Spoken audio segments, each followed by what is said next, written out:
Bonsoir et bienvenue au pôle numérique. Donc déjà, merci d'être venu voir cette conférence. Donc comme vous avez pu le voir, cette conférence est organisée par le DEUS TMIC. Donc le DEUS, c'est quoi? C'est une formation similaire à un IUT. Mais là, TMIC, ça veut dire technicien médias et numérique et communicant. Donc on a des matières techniques comme le code pur, la création de sites web. Mais on a aussi des matières artistiques comme la photo et la vidéo. Et les matières générales, donc anglais, technique d'expression, etc. Donc là, aujourd'hui, le sujet, c'est les voitures autonomes. Donc pourquoi ce sujet? On a choisi ce sujet parce que c'est un sujet qui nous concerne tous. Donc aujourd'hui, on a tous des voitures classiques, mais plus tard, on sera tous amenés à utiliser des voitures autonomes dans le futur. Donc vous allez voir, on a tous des petits micros, etc. C'est pour une retranscription après, donc qui ne fonctionne pas, c'est normal. Hein. Donc tout ce travail, c'est le travail de toute une promo. Aujourd'hui, ce sera Brian et moi qui allons les représenter. Et on va faire ça via une première introduction à propos du sujet. Ensuite, on va parler avec deux invités qui sont là et qu'on remercie d'être venus aujourd'hui.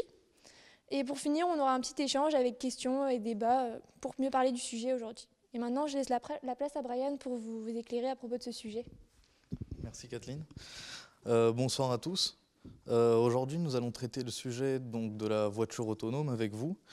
Mais pour commencer, tout d'abord, qu'est-ce qu'une voiture autonome? Par définition, une voiture autonome est un véhicule capable de se diriger et de prendre des décisions par lui-même sur la voie publique, de pouvoir anticiper et gérer tout ce qu'il peut rencontrer sur sa voie. Tout cela est réalisé grâce à des capteurs et d'innombrables calculs pour que cette prouesse technologique puisse avoir lieu, justement. Dans le meilleur des cas, nous serons d'ici quelques années déjà tous habitués au confort de la voiture autonome, de pouvoir lire un livre, organiser son planning, travailler sur son ordinateur portable, et bien plus sans avoir ne serait-ce qu'à regarder la route devant nous. Mais tout cela soulève quelques questionnements de confiance envers la machine, de complexité de fabrication et même d'éthique. Mais déjà pour ça, on va avoir un petit extrait vidéo pour voir à quoi ressemble la vue justement par une voiture autonome. Ou par les petits rectangles bleus, nous pouvons voir les objets qui sont statiques. Et par les carrés verts, voir les objets qui se trouvent dans notre chemin, sur notre voie plus particulièrement.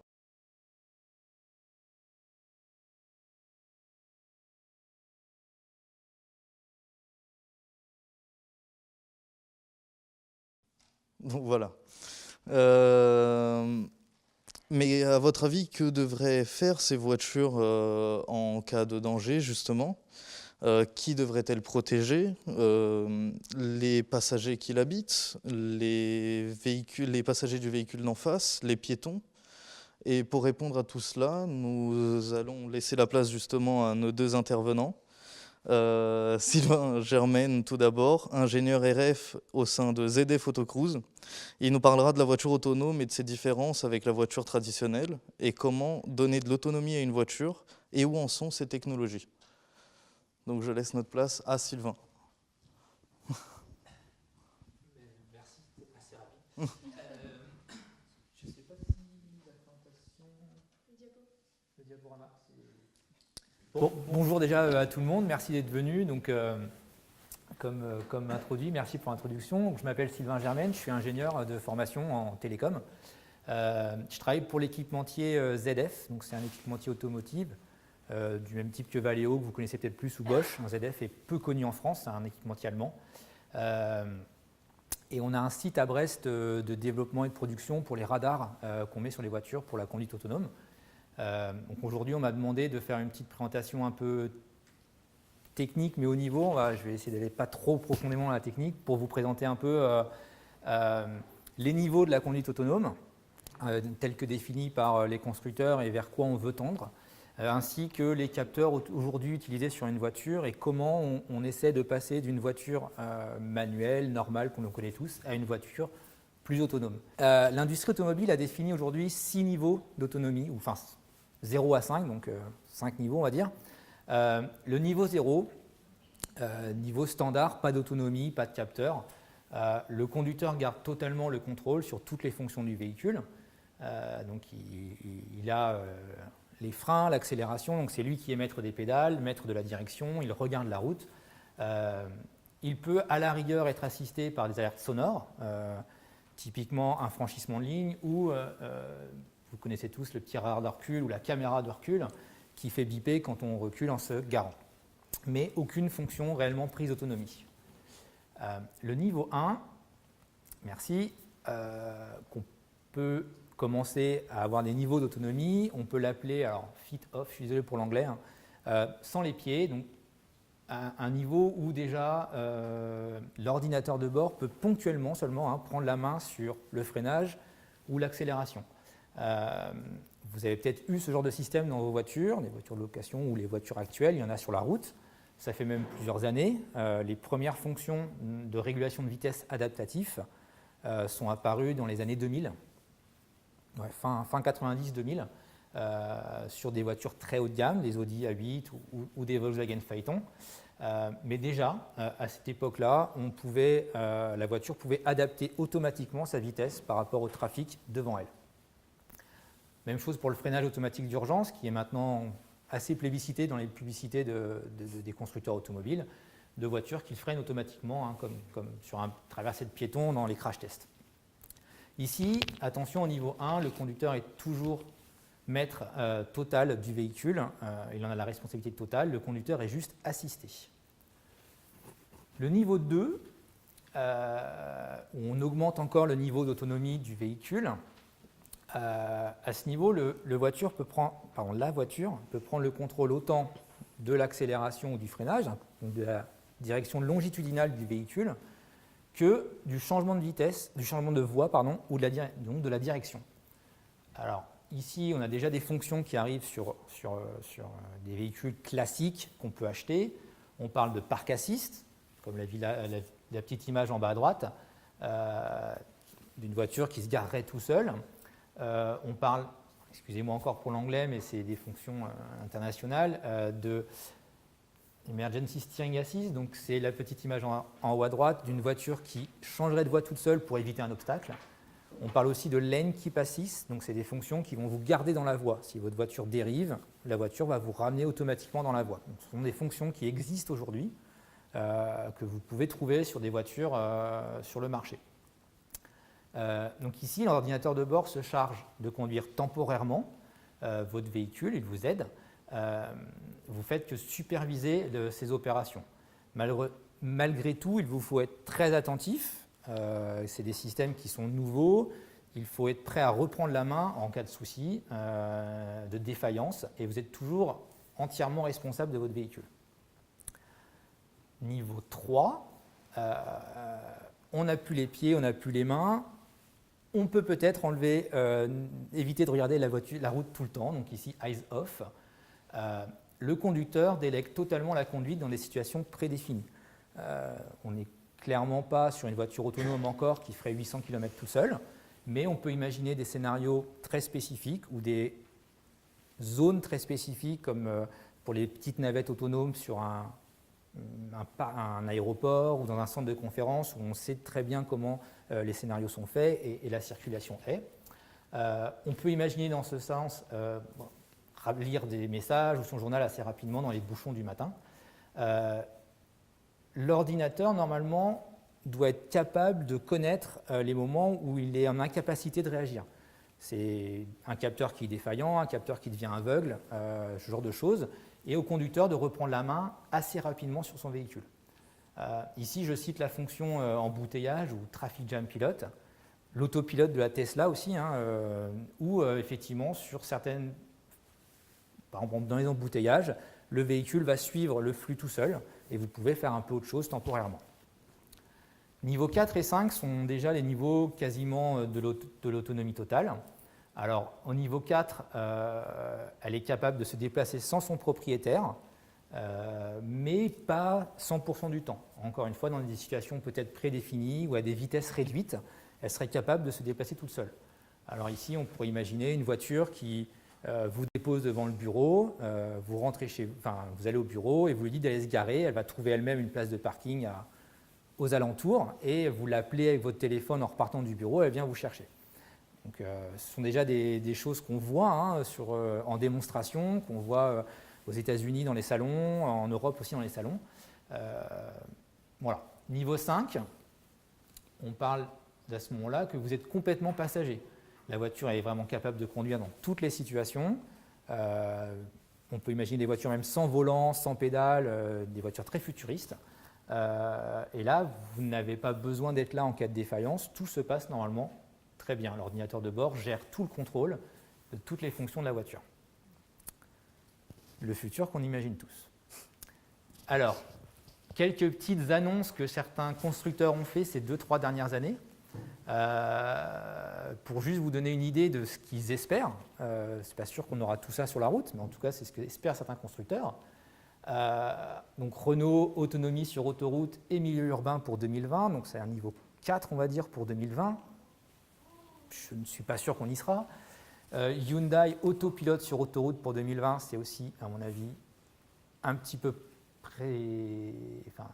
trop tôt, mais c'est l'avis d'Hyundai. Et je ne sais pas si je vais tous les lire, mais vous voyez les niveaux 5 en 2025 pour Renault-Nissan, niveau 4 pour Ford dès 2021. Donc il y a peut-être un effet d'annonce, mais en tout cas, tous les constructeurs tirent l'industrie automobile vers la voiture autonome. Voilà, prochain. Alors, comme je suis ingénieur et je viens du milieu de la technique, je n'ai pas pu m'empêcher d'essayer d'expliquer comment on arrivait à cette voiture autonome.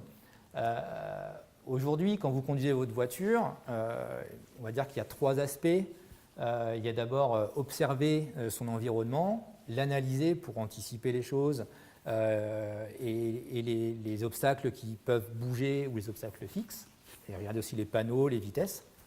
Et agir en conséquence. Donc aujourd'hui, c'est la conduite que tout le monde connaît et que tout le monde fait. Comment remplacer toutes ces actions par des capteurs et de l'informatique? C'est un peu ce que je vais essayer de vous montrer, comment, en tout cas nous, chez ZF, mais aussi comment l'industrie automobile font ou espèrent faire la chose. Alors, en termes de capteurs sur une véhicule, vous en connaissez peut-être déjà, vous en avez peut-être entendu parler de certaines technologies. Je vais essayer de vite fait les repasser. Aujourd'hui, sur une voiture, alors sur le marché, mais aussi sur les prototypes de voitures autonomes que nous avons, on a une technologie assez simple, la technologie ultrasons. Vous connaissez ça, les petits capteurs ultrasons qui sont devant et derrière, qui bipent, dans ce qu'on appelle les radars de recul, très, très spécifiquement. Ce sont des capteurs ultrasons qui vous permettent d'avoir une détection des obstacles à assez courte distance.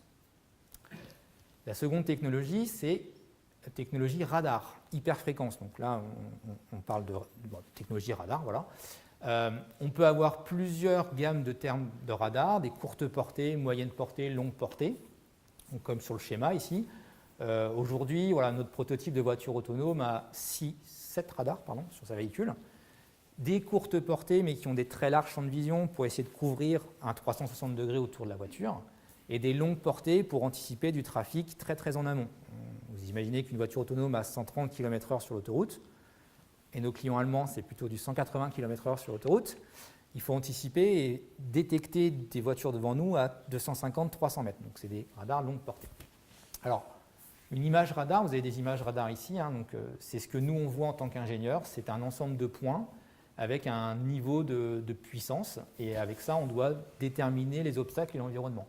Donc vous pouvez voir même là sur l'image en bas à droite, l'arbre sur la droite se dessine aussi. Donc on arrive à voir les bords de route, les arbres, l'infrastructure, de façon à anticiper un petit peu son placement dans la voie et les obstacles qui viennent à nous. Une troisième technologie plus classique, la caméra. Vous avez peut-être déjà aussi, vous, des caméras sur vos véhicules. Beaucoup de véhicules maintenant sont équipés de caméras. Alors, de nouveau, plusieurs technologies différentes, des longues portées pour justement anticiper le trafic devant nous, des 360 degrés, ce qu'on appelle les fisheye, donc c'est des très courtes portées qui vont avoir une très grande vision et qui vont un peu écraser l'image, mais qui permettent de très bien voir autour du véhicule. Donc là, vous voyez, on a vu la vidéo avant présentée par les étudiants. Mais en haut à droite, une caméra qui identifie toutes les voitures dans son champ de vision avec les tailles de voitures. On peut aussi identifier des piétons et les classifier. Donc l'image du milieu est une image fish-eye, où avec 4 caméras autour du véhicule, on a une vision de son environnement qui nous permet de faire des manœuvres à basse vitesse. Quand vous conduisez, elle vous aide. On peut aussi imaginer de la conduite autonome là-dessus. D'autres technologies encore. La quatrième, c'est la technologie LIDAR. Il y a eu un petit problème de placement de certains blocs, c'est pas grave. Le LIDAR, c'est un peu comme un radar, sauf que ça émet de l'infrarouge plutôt que du laser, plutôt que de l'hyperfréquence. Je vous ai donné 2 images de LIDAR qu'on a chez nous, de ce que ça donne. Vraiment, c'est exactement ça qu'on voit une fois traité l'information. Donc, vous pouvez imaginer après commencer à anticiper le trafic et anticiper les obstacles grâce à ce genre d'images et d'informations. D'autres technologies que j'ai vite fait assembler sur un slide, que j'appelle moi technologie de communication, on donnera d'autres noms si vous voulez.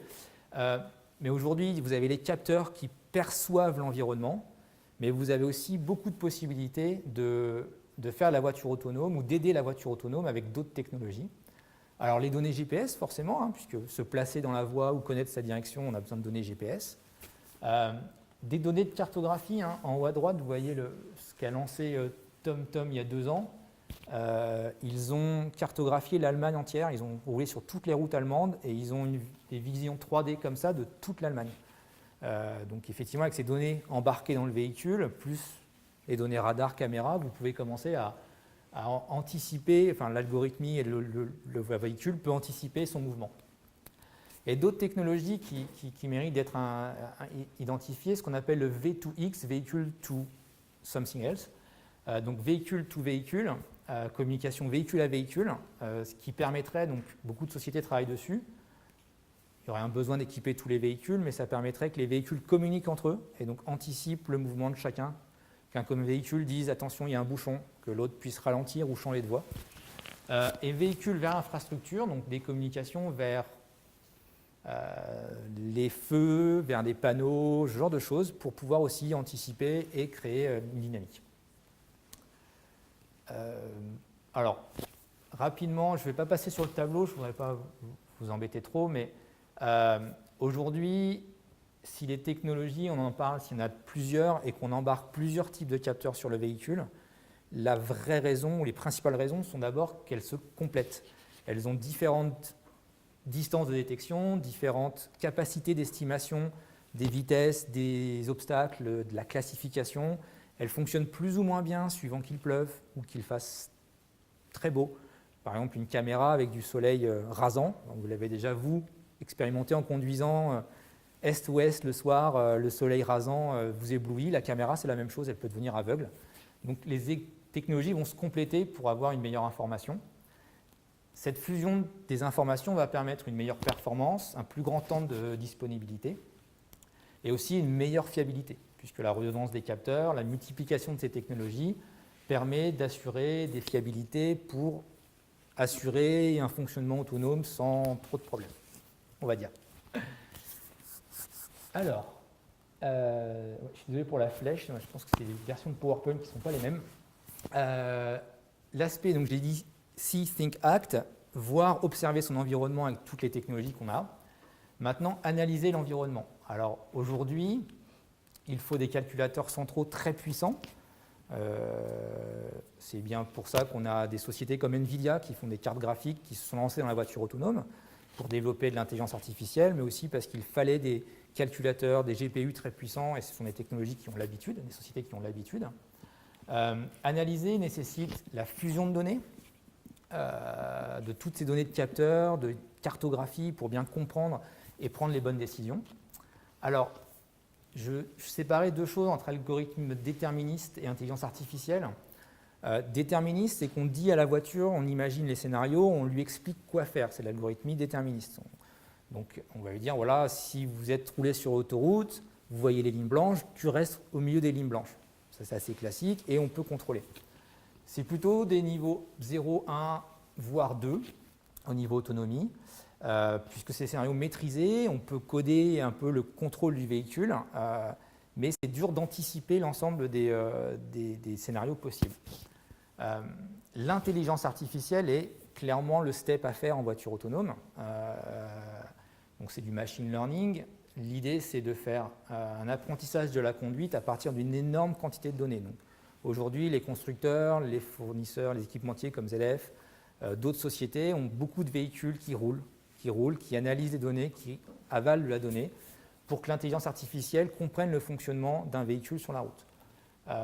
J'ai un petit exemple qui peut être rigolo ou pas rigolo, ça chacun de voir. Vous avez ces routes-là, quelquefois avec 4 stops, il y en a quelquefois à Brest. Aujourd'hui, si vous arrivez en tant qu'humain et qu'il y a 4 voitures qui arrivent en même temps, vous regardez un petit peu, il y en a une qui fait semblant d'avancer, qui s'arrête, l'autre avance et finalement le trafic se fluidifie. Aujourd'hui, en algorithmie déterministe, si on dit à une voiture ou à une intelligence artificielle, dit c'est un stop, tu n'avances pas s'il y a d'autres voitures, mais en fait les 4 voitures risquent d'être bloquées et personne n'avance. C'est tout bête, mais c'est possible. Autre exemple, ce serait par exemple, vous rentrez sur l'A86 en pleine période de pic où vous avez un trafic intense. Vous savez à peu près ralentir, réaccélérer quand il faut pour re-rentrer dans le trafic. Une voiture autonome, si on lui dit de façon déterministe, il vous faut 50 mètres devant vous sans obstacle pour être tranquille et monter à 90 km/h, la voiture risque de rester bloquée sur la voie d'accélération. Donc, ce genre de choses peuvent être résolues grâce à l'intelligence artificielle qui, à force d'avoir vu ces situations, va mettre des petits, va prendre des petites décisions qui sont potentiellement contraires à, disons, le code de la route. Elle est au stop, il y a des voitures, et ben elle va quand même prendre la décision d'y aller et les autres voitures vont s'adapter comme un humain. Donc c'est ce genre de choses qui est nécessaire pour avoir un niveau 5. Dans toutes les situations, il faut que l'intelligence artificielle soit prête à réagir à toutes ces situations. Alors, agir, c'est la façon la plus facile. Une fois que l'intelligence artificielle a pris une décision, je ralentis, je freine, je double, et ben il faut automatiser les commandes. Ça, c'est vraiment pas la chose la plus dure. L'accélération, le freinage, la direction, ce sont des robots aussi et qui agissent suivant des commandes. L'une des problématiques de la voiture autonome de toute cette chaîne, c'est le temps réel. Aujourd'hui, alors je n'ai pas les chiffres, peut-être que mon collègue a les chiffres, mais aujourd'hui, un humain, voilà, on a appris ça dans le code de la route, je ne sais plus combien de temps il faut quand la voiture freine devant vous pour aussi freiner et s'arrêter, mais c'est assez court et en même temps assez long, puisqu'il y a des accidents. Aujourd'hui, si on veut une voiture autonome qui soit au moins au niveau d'un conducteur, eh bien, il faut avoir un rafraîchissement des données et une prise de décision tous les 50-60 millisecondes. Donc c'est une problématique code temps réel, analyse des situations et des données en temps réel en 60 millisecondes qui est très très complexe. Je pense que j'arrive à la fin de ma présentation, j'espère que je n'aurai pas pris trop de temps. Une petite conclusion rapide. Alors clairement aujourd'hui l'industrie automobile, je le vois depuis 8 ans que je travaille dedans, on est en pleine mutation. Vers cette voiture autonome, ça nous pousse énormément. C'est une grosse demande de nos constructeurs et du public aussi. Ça a amené aussi un chamboulement, en tout cas un changement d'horizon des acteurs du monde automobile. Aujourd'hui, on voit arriver où on a des grands acteurs du monde des télécoms qui s'intéressent à la voiture autonome. Apple, Google, Huawei. On a aussi ce qu'on appelle les NAC dans notre jargon, des New Automotive Customers, donc des nouveaux clients automotifs. Aujourd'hui, un client classique, c'est Peugeot, Renault, Audi, mais on a beaucoup de clients qui viennent avec des navettes autonomes, avec des robots taxis comme Uber, de l'intelligence artificielle comme Nvidia. Donc c'est vraiment de nouveaux acteurs dans le monde et le panorama du monde automobile est vraiment en train de changer et d'être bouleversé. Pour arriver à ce niveau 5, on a défini des différents niveaux d'autonomie et on y va un peu step by step, même si certaines sociétés aiment bien sauter très vite à un niveau 3-4, comme Tesla l'a fait pour des questions un peu aussi merchandising, mais ça attire tout le monde vers le haut quand même. Les technologies de la perception de l'environnement, pour moi, elles sont à peu près matures et disponibles. Il y a plusieurs types de technologies. On peut faire de la fusion de données pour fiabiliser l'ensemble. Donc pour moi, ou pour en tout cas le monde automotive, automobile, pardon.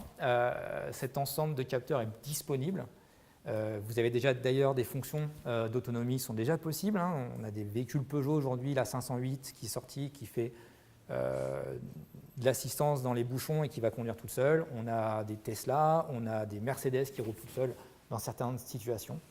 Mais peut-être une conclusion de mon point de vue perso, aujourd'hui l'autonomie totale, elle n'est pas encore atteinte. Niveau 4, niveau 5, elle nécessite plus de tests et de validation sur l'intelligence artificielle, plus de roulage. Et dans tout ça, il va falloir aussi assurer la fiabilité et la sûreté de fonctionnement du véhicule. Pour moi, le niveau 4-5, dans certaines situations, comme une navette sur un parcours prédéfini, peut se faire. Le 4-5 autonome qu'on espère tous pour pouvoir lire son journal tous les matins, à mon avis, on peut encore attendre quelques années.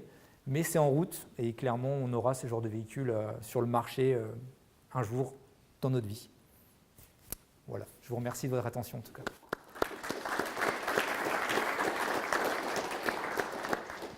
Merci Sylvain pour cette présentation très technique en tout cas. On va passer sur l'autre aspect en fait, de la voiture autonome qui va être le côté humain et le côté éthique. Donc si jamais vous avez des questions, vous pouvez les noter pour les poser à Sylvain après. Avant de laisser la place à Erwan Tyson, on va d'abord passer la suite de la vidéo qui va être la mise en situation en fait, des voitures autonomes. Des petits exemples que vous allez pouvoir voir ici.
Donc voilà, comme on a pu voir sur la dernière vidéo, les capteurs sont vraiment puissants pour reprendre votre aspect technique puisque la voiture a à peine bougé, elle s'est arrêtée directement dès qu'elle a vu l'autre voiture arriver. Donc maintenant, on va passer à l'aspect du coup humain. Donc notre deuxième intervenant, c'est Erwan Tyson, qui est directeur d'études à l'Institut Sapiens. Donc il réfléchit au monde de l'humain, en fait, la place de l'humain dans les nouvelles technologies. Donc aujourd'hui, notre question, ça va être quelle va être la place de l'humain dans les voitures autonomes? Très bien, merci. Donc du coup, merci de l'invitation. Ça me fait très plaisir de pouvoir parler de ce sujet-là. Un sujet qui effectivement, c'est un sujet qui monte un peu dans l'opinion publique depuis 2-3 ans. On commence à avoir forcément peur de ces voitures qui se conduisent toutes seules parce qu'en France, on a toujours un prisme un petit peu anxiogène quand il s'agit de parler de révolution technologique. La voiture autonome, c'est toujours quelque chose qui m'a toujours passionné. Je regardais quand j'étais petit cette série, je pense que vous avez tous regardé, qui s'appelait K2000. Vous aviez justement la voiture qui s'appelait Kit, qui était conduite par le héros à l'époque et qui conduisait toute seule et qui était capable de parler toute seule. Et pour moi, je n'imaginais jamais pouvoir connaître ça de mon vivant, parce que ça relevait vraiment de la science-fiction. Et ce qu'on voit aujourd'hui, c'est que cette technologie-là, elle est à nos portes. Alors, je ne vais pas revenir sur ce qui a été brillamment montré avant d'un point de vue purement technique, mais d'un point de vue, moi je vais me concentrer plutôt sur le point de vue purement économique dans un premier temps, géopolitique dans un deuxième temps, parce que c'est une technologie qui a des grandes incidences géopolitiques, et dans un troisième temps, on parlera effectivement du rôle et l'impact que ça peut avoir sur nous en tant qu'humains. Donc effectivement, cette technologie-là, elle émerge. Quel est son fuel? C'est l'intelligence artificielle. C'est ça qui a été le déclencheur. Donc l'intelligence artificielle, on ne va pas revenir dessus, c'est pas nouveau, ça date depuis Alan Turing dans les années 50. Mais l'accélération de la recherche dans l'intelligence artificielle depuis 2005-2007 a permis en tout cas de transformer votre vieille 2 chevaux en une voiture qui demain sera beaucoup plus performante et beaucoup plus puissante que vous. Une voiture autonome, c'est une voiture qui a la vision de Legolas et qui a les réflexes d'Obi-Wan Kenobi. C'est pour ça que son développement va être très rapide et son implication pour l'industrie et pour la circulation dans les villes va être primordiale. Si on prend un petit peu, on va faire un petit état des lieux des forces en présence quand on parle de voitures autonomes. Nous, en France, on a des entreprises qui sont parmi les pionnières au niveau mondial. On a une petite entreprise lyonnaise qui s'appelle Navia, qui a fait une grande démonstration de force en octobre 2017 en présentant ce qu'ils appellent, eux, l'Autonomous Cab, donc en fait qui est une navette autonome de 9 personnes qui a circulé dans les rues de Paris sur quelques centaines de mètres à chaque fois. Et c'est la première fois où on avait, au sein de la capitale, une démonstration d'un véhicule qui conduisait tout seul, sans être téléguidé. D'ailleurs, c'était très marrant parce que c'était assez rigolo. Au même moment, vous aviez des manifestations en fait, qui avaient lieu porte-maillot de chauffeurs de taxi qui disaient non au VTC, on ne veut pas perdre notre emploi à cause d'Uber. Et quelques mètres à côté, vous aviez l'avenir du chauffeur de taxi et la technologie qui risque de remplacer les chauffeurs de taxi. Donc vous avez l'entreprise Navia qui est assez en pointe sur la question du robot taxi. Vous avez l'entreprise toulousaine qui s'appelle EasyMile qui a lancé un modèle qui s'appelle le Z10, pareil, qui est une navette, mais elle qui ne fait que 7 places. Vous avez Renault qui a lancé au Salon de Genève l'année dernière, au mois de mai dernier, une navette qui s'appelle le Z-Go. Et en fait, cette navette est assez particulière parce qu'elle est autonome, bien sûr, mais elle s'ouvre par l'arrière. Et en fait, dans son habitacle, vous avez l'équivalent d'un petit studio quasiment aménagé et qui en fait ne ressemble pas du tout à une voiture. En fait, donc, au début, les sièges sont contre les portières, donc vous avez un grand espace central.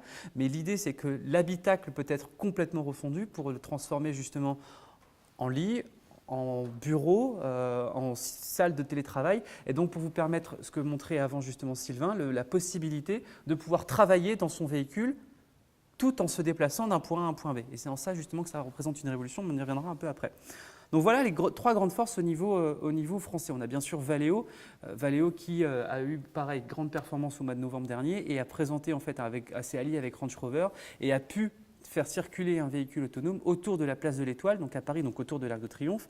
Pour ceux qui ont pu le faire ou en tout cas le voir à la télévision, je peux vous assurer que c'est assez anxiogène là aussi quand on se retrouve en plein milieu de la circulation. Donc, le confier à un robot et le faire sans aucune casse à la fin, ça relève au minimum du miracle, au moins un maximum de la prouesse technologique.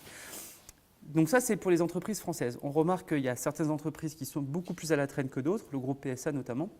C'est pour ça d'ailleurs que, par exemple, le patron Carlos Tavares dernièrement a annoncé qu'en fait c'était une technologie qui n'aurait strictement aucun avenir parce qu'il sait très bien que si jamais il avoue qu'il est en retard, son action risque de plonger et lui, sa place d'être mise en cause.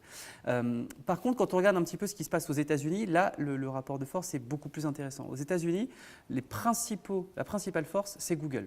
Google en fait a une de ses divisions dans son grand groupe qui s'appelle Alphabet, qui s'appelle Waymo, et qui en fait a monté un modèle qui s'appelle le Pacifica, qui est une très jolie voiture, très bien designée, et en fait qui a à peu près 100 000 fois plus de tests et de recul que tous ses concurrents réunis au niveau local.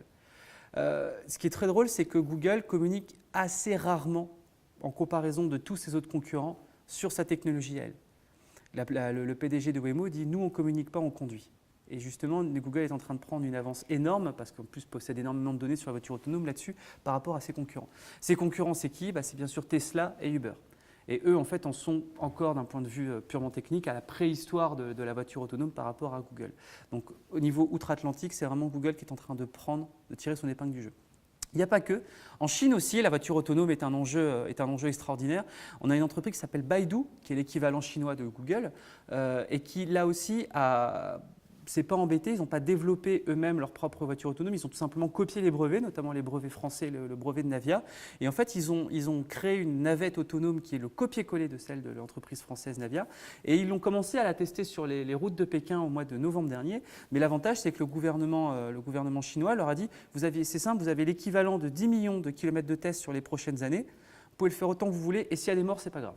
L'important, c'est qu'on teste cette technologie parce que celui qui testera le plus cette technologie d'un point de vue kilométrique sera celui qui pourra le faire le plus de feedback et donc du coup sera celui qui prendra le plus d'avance dans la marche à suivre au niveau mondial. Mais à quoi du coup, on peut se poser la question, à quoi ça sert d'être le premier justement à vouloir absolument fournir une voiture autonome et être le plus safe et sécuritaire en termes de voiture autonome ? La question est toujours la suivante, c'est la question financière. Le cabinet Roland Berger, qui quand même fournit des études assez intéressantes au niveau mondial sur les différentes forces économiques, a estimé que d'ici 2035, le marché mondial de la voiture autonome représentera 900 milliards d'euros par an. 900 milliards d'euros par an. C'est un tiers du marché automobile actuel. C'est-à-dire que un tiers du marché automobile en 2035 sera uniquement consacré à la voiture autonome.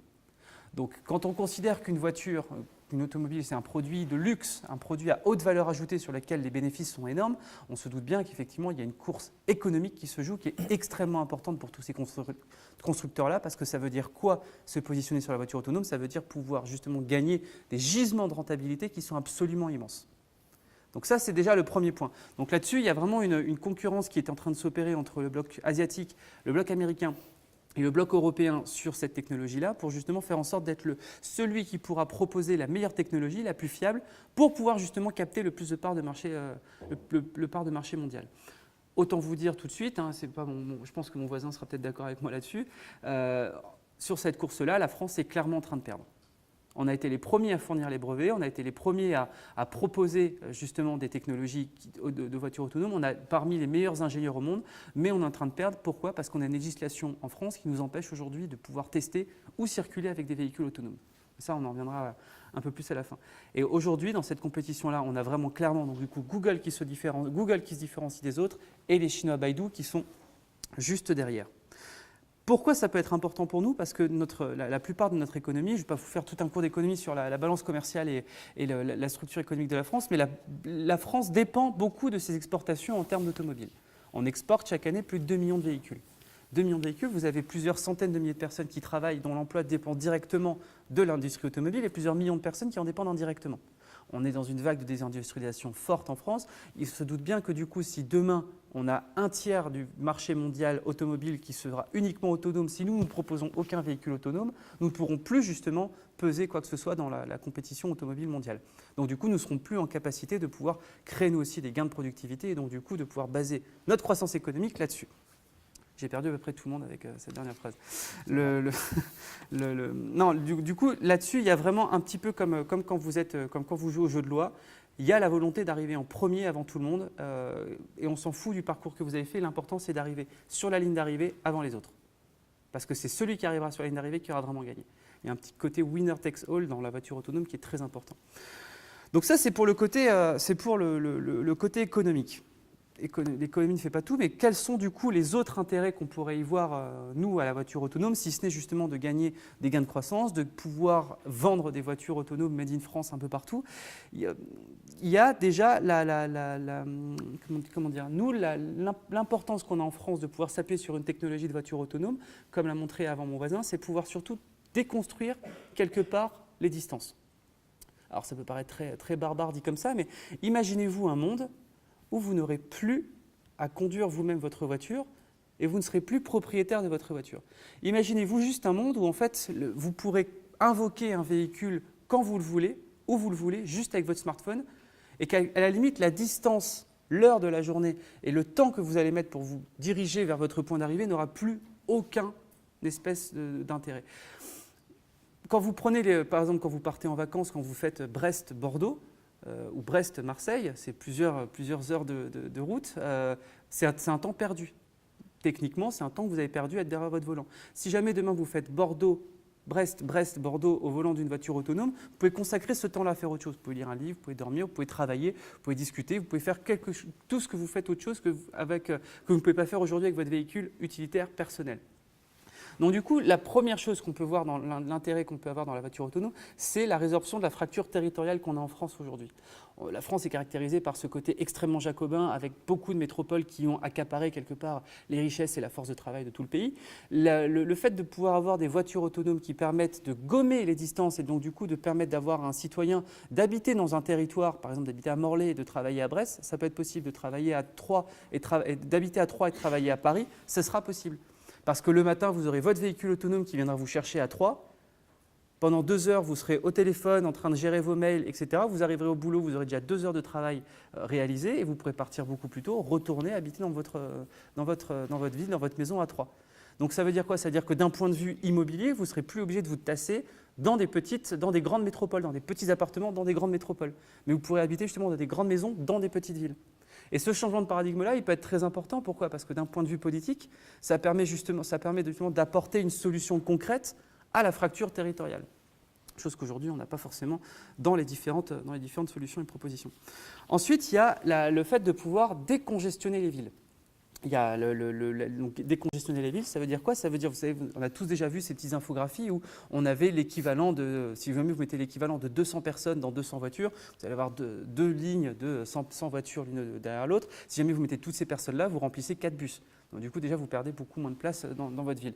Le fait d'avoir justement des navettes autonomes, des véhicules autonomes qui, en fait, interconnectés entre eux, vont pouvoir circuler à la demande et prendre en compte justement tout le trafic qu'il peut y avoir autour d'eux, va vous permettre à vous et en tout cas à la machine d'optimiser le trafic en centre-ville. Donc du coup d'éviter énormément de bouchons. Une petite donnée, chaque individu perd en moyenne 38 heures par an dans les bouchons. 38 heures par an dans les bouchons dans sa voiture, et ça correspond à une perte de 818 € annuelle. Ça, c'est pas moi qui l'ai calculé, c'est le MIT.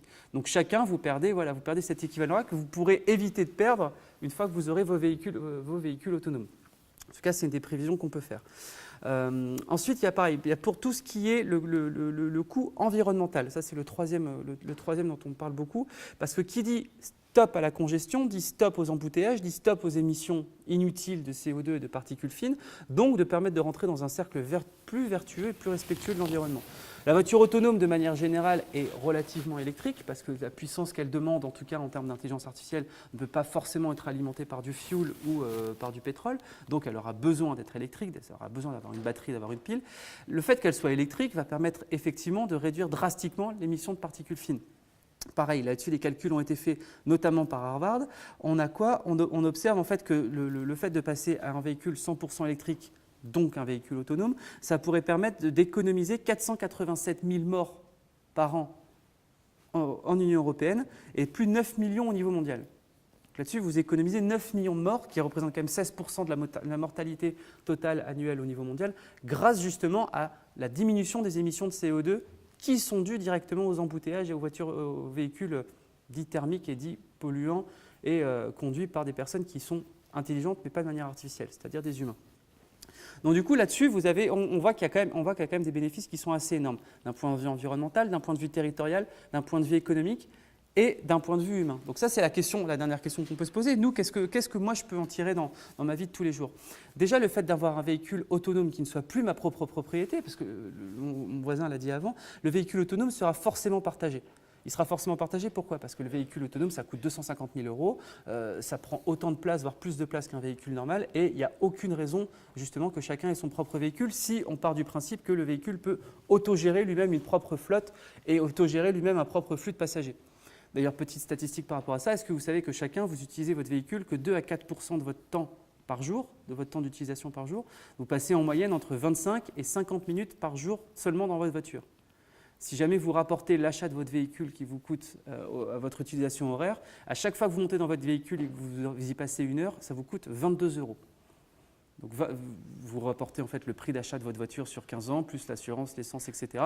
L'heure d'utilisation de votre propre véhicule vous coûte 22 €. Donc si jamais demain vous avez un service de location de voiture autonome à 10 € de l'heure, vous économisez 12 € par heure d'utilisation.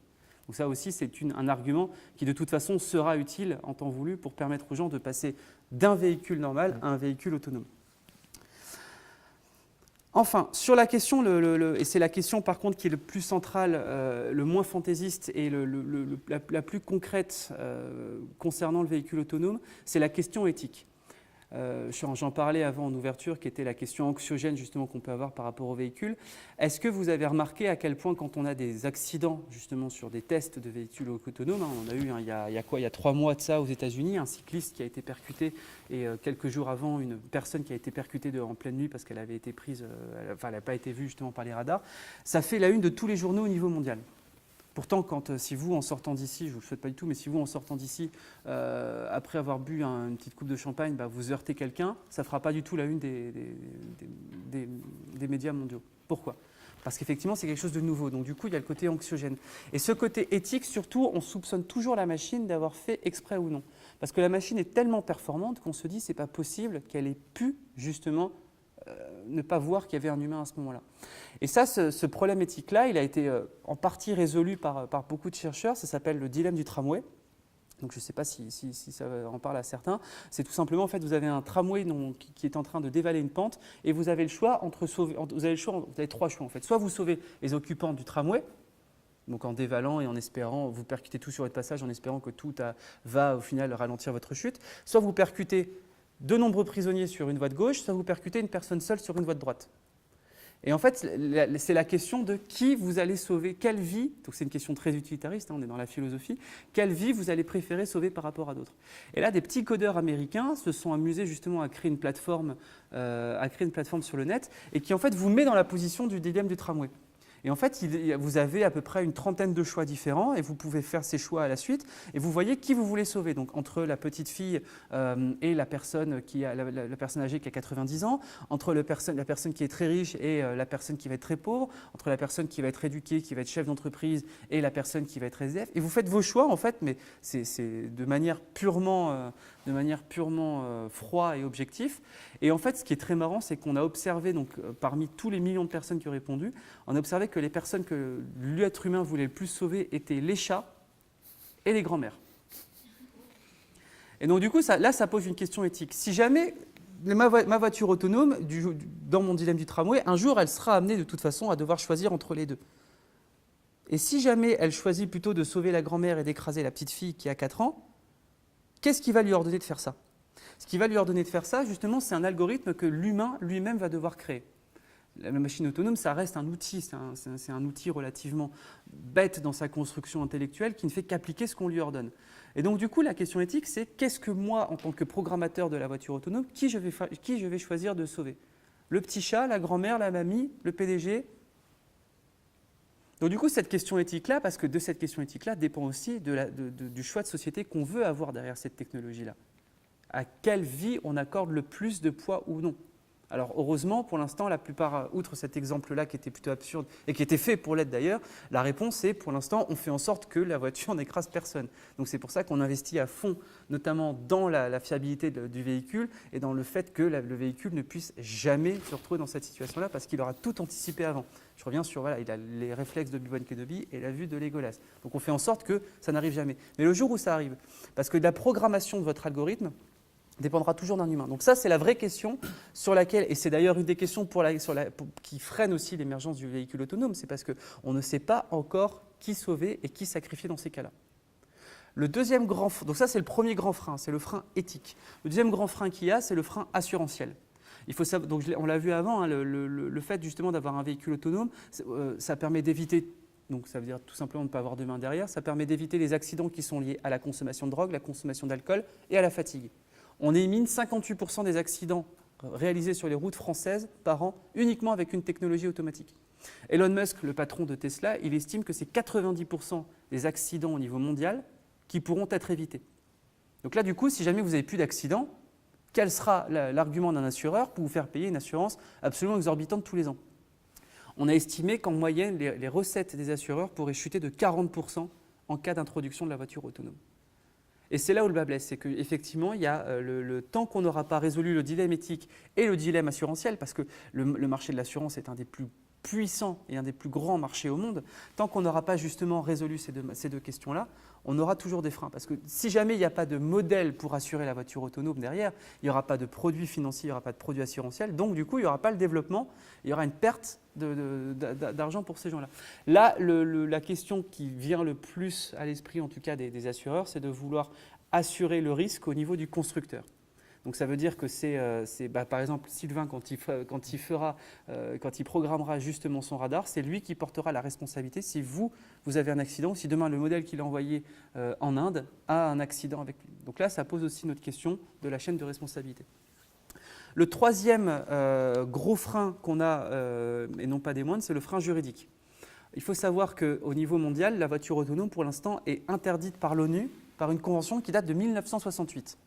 Alors, la convention en question s'appelle la Convention de Vienne. La Convention de Vienne ne dit pas « j'interdis les voitures autonomes », parce qu'en 68, on découvrait à peine l'intelligence artificielle au cinéma à travers le film 2001, Odyssée de l'espace. Mais elle dit cette phrase très claire, et c'est pour ça que c'est presque perturbant, on se demandait si ça n'avait pas été prévu.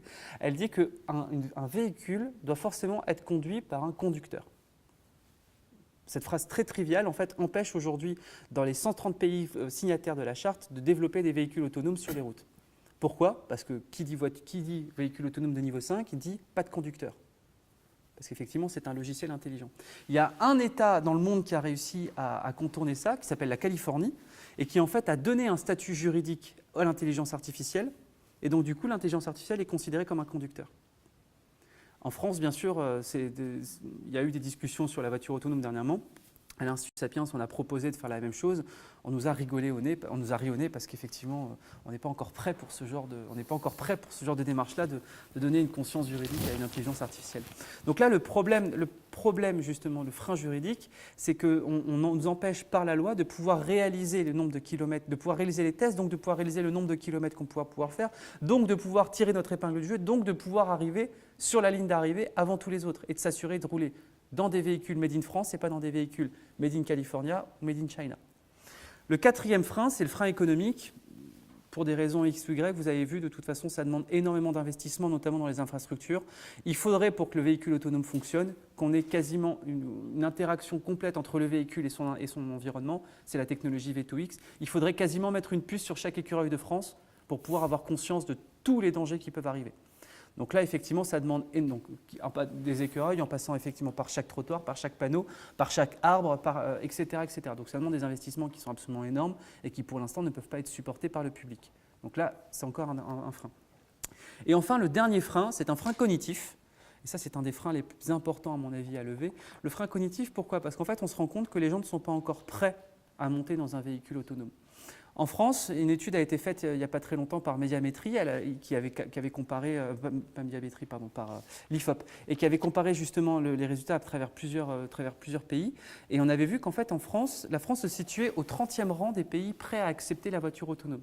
Seulement 24% des gens sont prêts à accepter la voiture autonome. 50% sont mitigés et 25% sont 100% contre. Jamais ils ne mettront les pieds dans un véhicule qui se conduit tout seul. Le pays le plus en pointe là-dessus, c'est l'Inde. L'Inde, 50% des gens sont prêts à monter dans un véhicule autonome. Comme par hasard, c'est un des pays où la mortalité routière est une des plus importantes au monde. Le deuxième pays, c'est la Chine, pour des raisons qu'on comprend. Et le troisième pays, c'est la Corée du Sud. Donc on voit bien qu'en fait, sur le côté frein cognitif, l'Asie a des barrières, l'Europe et les États-Unis ont des barrières que l'Asie n'a pas. Donc là-dessus, ça pose aussi des questions dans le développement. Comment est-ce qu'on peut tout simplement réduire ce frein-là ? Je terminerai là-dessus. Weber avait, Max, pas Bernard, avait cette très belle phrase qui était justement la désenchantement du monde. Il avait observé à l'époque pour de l'introduction du tramway dans les villes, on revient sur le tramway, qu'en fait au début les tramways étaient 100% vides. Personne ne voulait monter dans un tramway. Pourquoi ? Parce que c'était, alors qu'il y avait vous aviez un conducteur, c'était électrique, c'était relativement transparent. Parce qu'en fait les gens avaient peur et assimilaient ça à de la sorcellerie. Parce qu'ils ne comprenaient pas le fonctionnement justement de cette technologie-là. Et Max Weber justement proposait un concept qui était très simple, qui est celui de la désenchantement du monde. Le fait d'expliquer concrètement à chacun des citoyens et chacun des habitants des villes possédant un tramway comment fonctionne le dit tramway pour éviter de penser que c'est de la sorcellerie, mais c'est quelque chose de beaucoup plus simple, c'est de la science. Et à partir de là, les tramways et les métros ont cessé justement d'être pleins, un peu trop d'ailleurs malheureusement à certaines heures, mais du coup ça a permis en fait de démocratiser clairement cette technologie-là. Sur la voiture autonome, la meilleure façon de pouvoir la démocratiser en France, c'est d'en expliquer son fonctionnement, d'arrêter le discours anxiogène qu'il y a derrière en faisant croire implicitement que la machine a décidé de tuer l'homme, comme on pourrait le voir dans le film Terminator. Non, ce n'est pas du tout ça. Et surtout qu'on peut énormément gagner à cette technologie-là. On peut y gagner en travaillant, on peut y gagner en qualité de vie, on peut y gagner en temps de trajet, on peut énormément y gagner d'un point de vue économique, physique, territorial. Et du coup, ça dépend juste d'expliquer les bénéfices qu'on peut avoir, le fonctionnement de cette technologie-là et les freins qu'on peut lever collectivement pour pouvoir justement arriver vers cette technologie-là. Merci.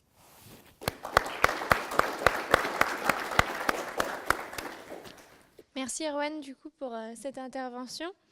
Donc nous allons passer à la vidéo du micro-trottoir qu'on a réalisé sur le sujet. Donc c'était important pour nous de recueillir tous les avis des personnes lambda. Donc on va vous laisser regarder ça et après on va demander à Sylvain et à Erwan d'intervenir à ce sujet. Je me doutais bien que tu allais me donner la parole. Alors, déjà quand j'ai vu la date et Place de la Liberté, j'ai eu peur d'y trouver ma femme disant qu'elle n'y croyait pas du tout. Non, alors sur le dernier choix, c'est plus frais dans ma mémoire. Aujourd'hui, on a une norme internationale automobile, hein, c'est un peu technique, mais qui dit que d'abord, le véhicule doit protéger les passagers du véhicule. C'est réglementaire.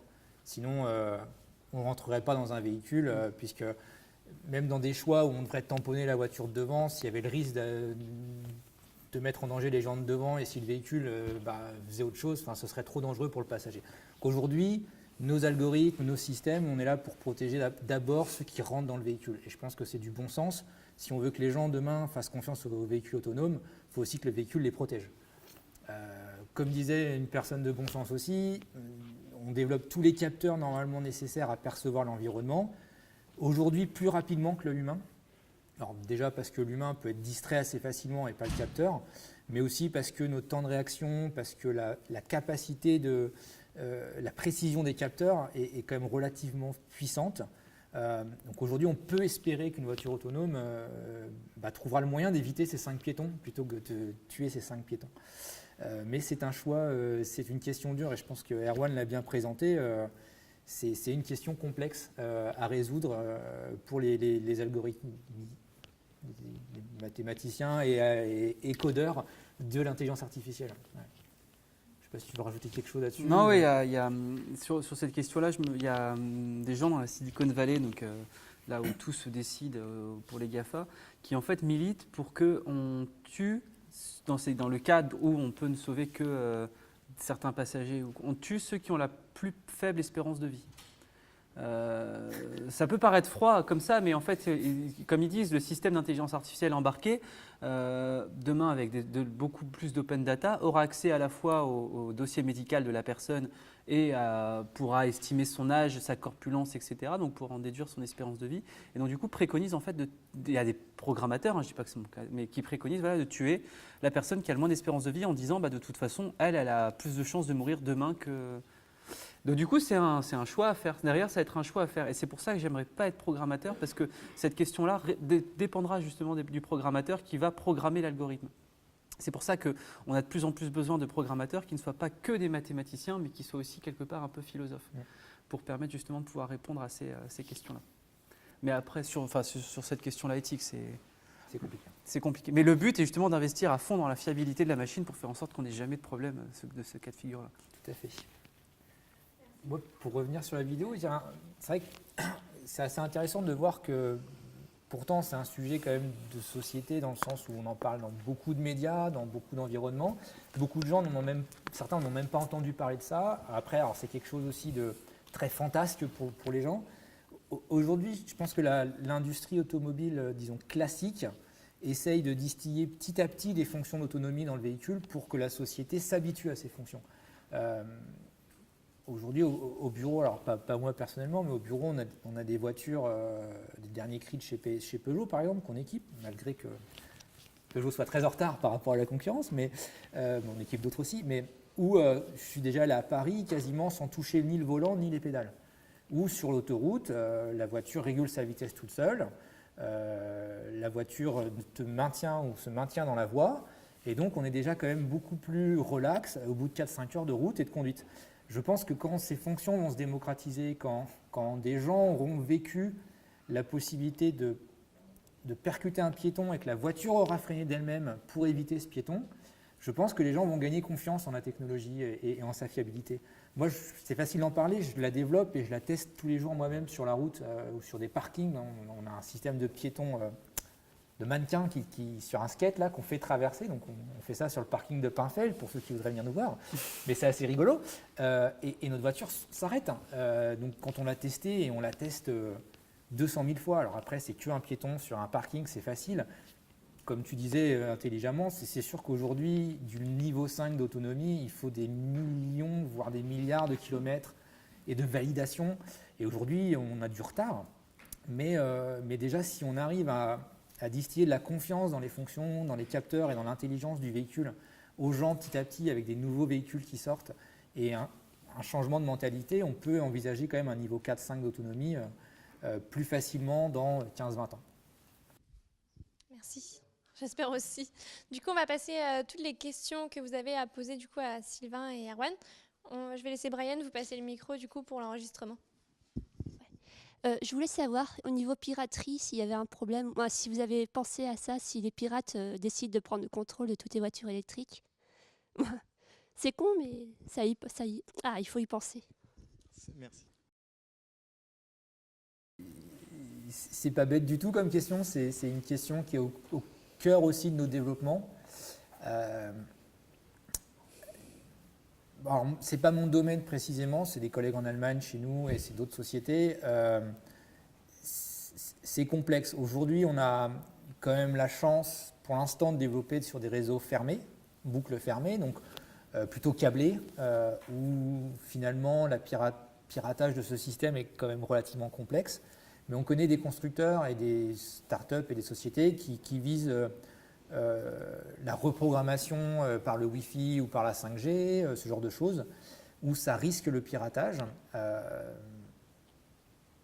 Aujourd'hui, je peux vous dire c'est un risque. Je ne sais pas comment on travaille dessus, mais je ne sais pas comment exactement c'est solutionné aujourd'hui. Puis régulièrement, vous avez des entreprises, notamment les grandes majors du domaine, qui en fait font des offres disant voilà, on a ce système-là, on vous offre 100 000 € si vous arrivez à le pirater. Et la personne qui arrive à le pirater, en général, se fait embaucher pour pouvoir combler Mais après, le risque, il ne faut pas confondre risque et danger. S'il y a un risque de piratage, c'est pas veut dire qu'il n'y a pas un danger. Enfin, c'est pas dire que dès que vous montez dans une voiture autonome, vous êtes en danger. Vous montez dans votre voiture, vous pouvez faire sectionner les freins aussi. Si une personne est mal intentionnée et veut votre mort, malheureusement, Hitchcock nous apprend que c'est compliqué de pouvoir échapper à la mort quand elle est aux trousses. Mais le problème, c'est que si jamais on vous veut, enfin si jamais effectivement on veut vous ayez un accident de voiture, que ce soit dans une voiture autonome ou normale, le risque, pour le coup, zéro n'existe pas. Mais il ne faut pas que ce soit un élément bloquant en disant je n'y monte pas, parce que sinon on n'aurait jamais eu un smartphone, on ne serait jamais allé sur la Lune si on avait eu peur justement du risque non zéro. Bonjour, Jean-Luc Fleureau. Moi, je suis le président d'une association qui s'appelle EcoSolar Braze et on fait un véhicule autonome mais en énergie. Et donc, j'ai une question pour Sylvain. C'est combien de kilowatts on rajoute avec les capteurs, le contrôleur, etc., les supercalculateurs pour faire du véhicule autonome. Et j'ai une autre question pour vous, Erwan. C'est quelle différence entre un véhicule autonome et le train ? Alors, je n'ai pas la réponse exacte. Je peux vous dire aujourd'hui, un radar qu'on développe va consommer 2 watts, 2 à 3 watts. Si on imagine une voiture niveau 5 avec peut-être entre les lidars, les caméras, les radars, une trentaine ou quarantaine, disons 40 capteurs avec les petits ultrasons, on arrivera peut-être aux alentours des 100 watts. Voilà. Je ne sais pas si ça répond à peu près à votre question, mais ça consomme relativement peu, en fait. On est obligé, justement, parce que les constructeurs nous demandent d'avoir des composants qui consomment très peu, et on y arrive assez c'est facile. Ça reste quand même 3 watts, par rapport à d'autres capteurs, c'est compliqué, ou d'autres choses, mais voilà, à peu près une centaine de watts. J'ai peut-être répondu de travers, peut-être ? Non, je peux rajouter un petit complément. Le problème sur un véhicule qu'on veut piloter, le volant, il faut un moteur dans le volant. Et en fait, nous, on est plutôt véhicule électrique. C'est comme si on rajoutait une cinquième roue de 3-4 kW.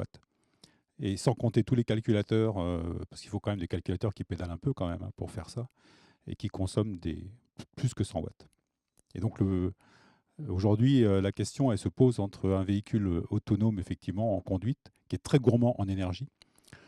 Or, un véhicule autonome, il ne peut être qu'électrique, enfin, raisonnablement, on peut toujours imaginer boîte auto, etc.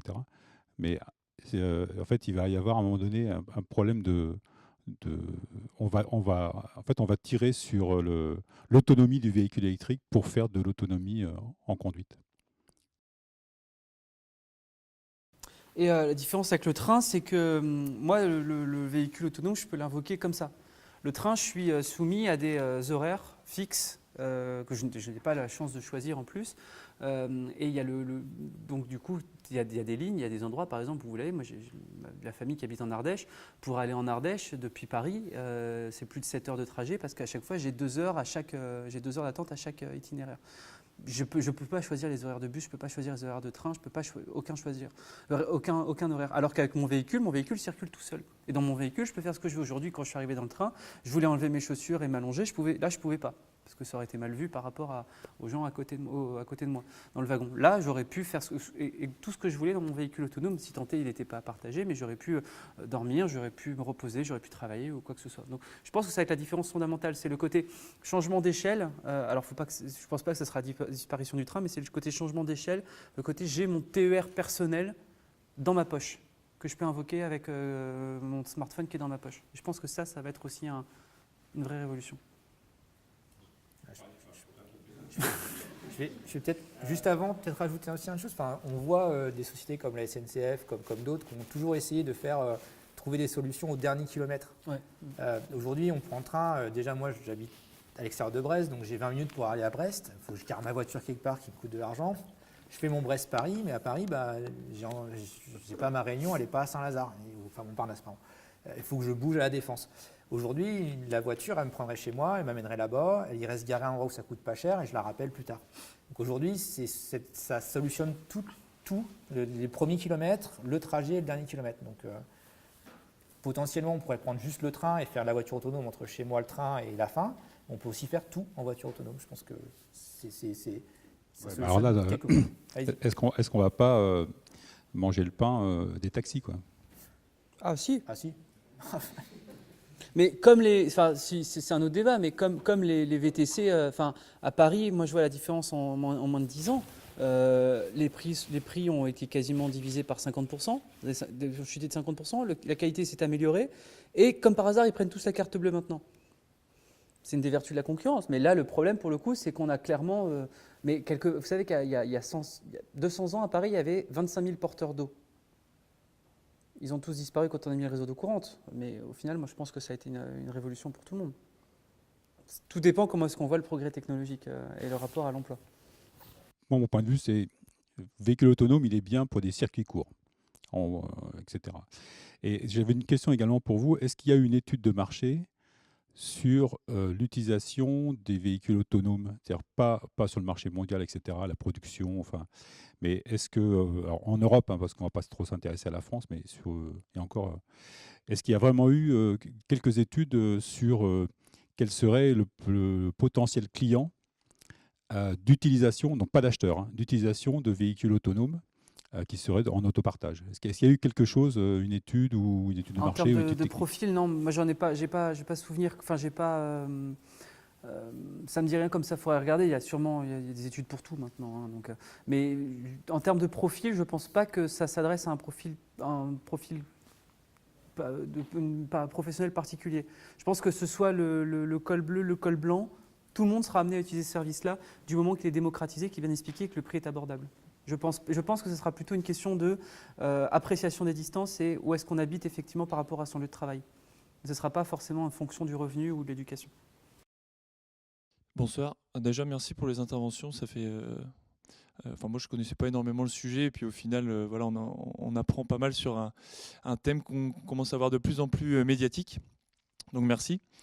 J'avais une petite question. Tout à l'heure, lors de notamment votre intervention, Erwan, donc la question de se dire, on va pouvoir individuellement prendre notre voiture et se déplacer partout à notre convenance, ce qui de prime abord peut apparaître comme vraiment un très grand avantage, mais se pose également la question dans une société où on a un peu une perte de sens et du sens collectif, où justement il y a une individualisation très forte de la société. Est-ce qu'il n'y a pas ce risque aussi de continuer cet élan de l'individualisation et donc d'avoir cette perte de sens du fait qu'on va passer des heures et des heures dans notre voiture autonome à faire ce qu'il nous plaît comme on le veut, et donc quid du lien social là-dedans?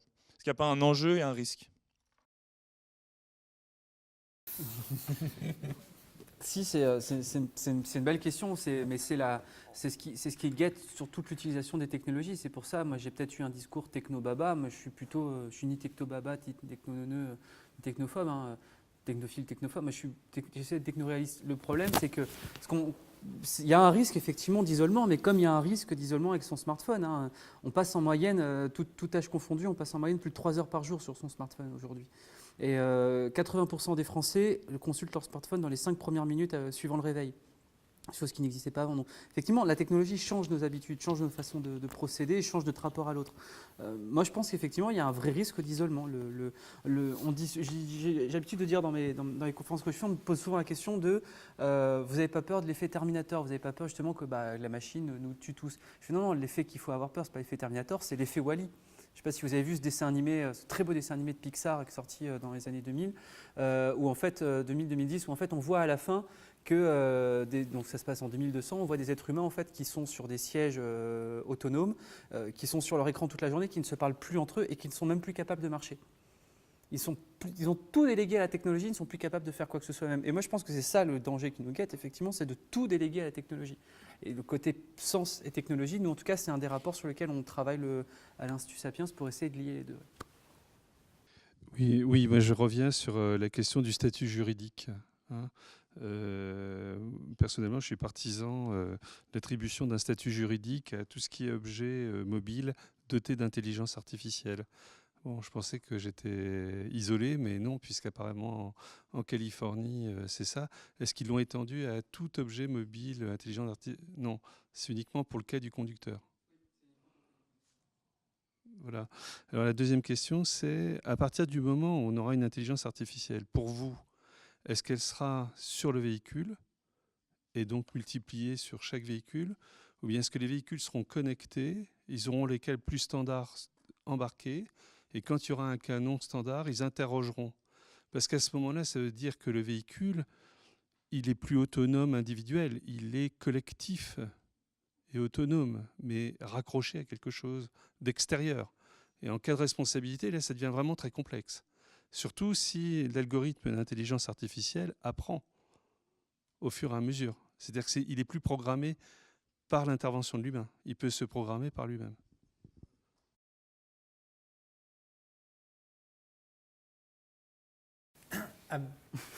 À moyen terme, l'intelligence artificielle et le calculateur seront individuels à la voiture.